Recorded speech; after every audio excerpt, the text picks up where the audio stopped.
have a look at how you can use a roller to mobilize and extend the thoracic spine.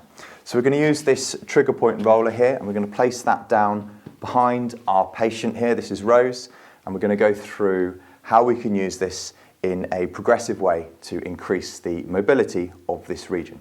So to begin with, Rose, if you can place your hands behind your head and then lie back over the roller.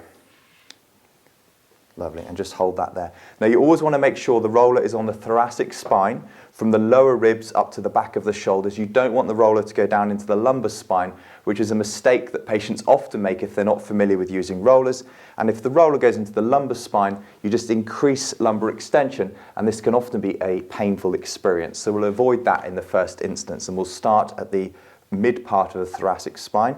And from here, with Rose has her knees up, I'm just going to ask her to lift her bottom up and to simply roll up and down the roller to the back of her shoulders and then down to the lower ribs. And if it starts to become uncomfortable, she stops there and then rolls back again. So this is our starting point, guys, here, just rolling back and forth over the roller before we've actually started to think about actually getting any extension through the thoracic spine.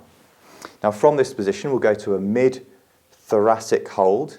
And then with the head supported like this, we can ask Rose to take a breath in. And then as she exhales, that helps to relax the rib cage. She can then extend over here. So we're reducing the thoracic kyphosis and stretching through these anterior structures as well. And then Rose can come back up. She can slide to a slightly different position and then stretch over here. So we're just changing the focus of the extension through the thoracic spine by just adjusting the position of the roller, and even small adjustments of a few centimeters either way can make a big difference. Now, to advance this further, if you've got a patient that's suitably flexible, we can do this. So we're going to ask you to exhale as you stretch over, okay, and back up again. You know what, I'm going to ask you just to roll up the roller a little. That's great.